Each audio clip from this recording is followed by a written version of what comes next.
इंग्रजांपासून देशाला धोका आहे ही तर दूरदृष्टी शिवाजी महाराजांनीच शिकवली होती. शिवाजी मग त्याचं पूर्ण भान मराठ्यांना नव्हतं.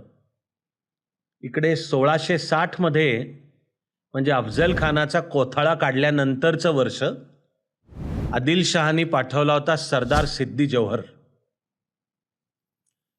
त्यांनी त्यावेळचं जे छोटं भौगोलिक हिंदवी स्वराज्य होतं त्यात घुसून नासाडी करू नये म्हणून महाराजच दक्षिणेकडच्या सीमेवर जाऊन राहिले होते, म्हणजे पन्हाळा, की त्याला राज्यात घुसू द्यायचं नाही. तो आपल्याकरता येणार आहे, त्याचं मुख्य उद्दिष्ट आहे आपल्याला कैद करून आदिलशाकडे घेऊन जायचं आहे. तर त्याचं सैन्य घुसून छोटंसं जे हिंदवी स्वराज्य होतं त्याची नासाडी करू नये, त्याला संधी मिळू नये म्हणून शिवाजी महाराज पन्हाळ्यालाच जाऊन राहिले आणि सिद्दी जौहरनी वेढा घातला. पन्हाळा अजिंक्य होता.